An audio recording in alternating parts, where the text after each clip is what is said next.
Welcome to Hasina's kitchen. ఈరోజు మా వీధిలో జరిగిన శ్రీరామనవమి వేడుకల గురించి తెలుసుకుందాం.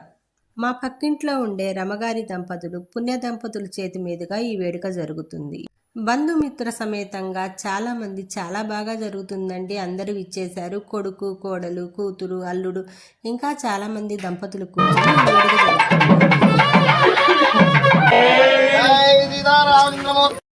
సీతమ్మ తల్లి అంటే నాకు అజరామరమైనటువంటి భక్తిభావం. ఎందుకంటే రాజమెడల నుంచి వనవాసం వరకు ఒక స్త్రీగా, భార్యగా, కూతురుగా ప్రతి పాత్రలో ఆమె మా మహిళలందరికీ మార్గదర్శి.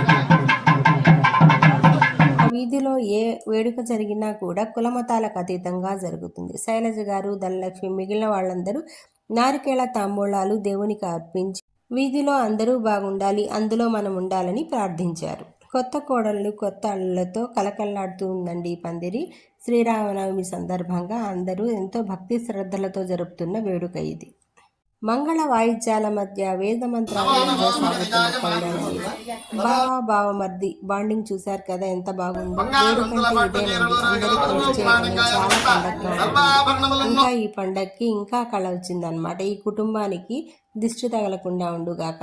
హారతి, తాంబూలాలు, అక్షింతలను అన్నిటినీ అందరూ కళ్ళకద్దుకుంటూ ఉన్నారండి. బ్రతుకు పండాలని కళ్యాణం జరిపిస్తున్న కొడుకు, కోడలు. అమ్మవారి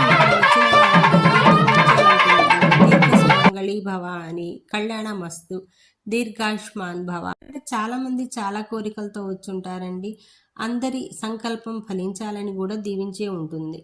సంకల్ప సిద్ధిరస్తు అని కూడా అనేసే ఉంటుంది. అందరికీ అన్నీ మంచి జరగాలండి. అందరి మంచిలో మనము ఉండాలి, అంతకంటే ఇంకేం కావాలండి. అమ్మవారి మంగళసూత్రాన్ని తాకగానే నా వాళ్ళంతా పులకించిపోయిందండి. ఇంతకంటే భాగ్యమే ఉంది. పిల్లలు లేని ఇక్కడంతా కూడా భక్తిభావంతో చాలా బాగా జరుగుతుంది.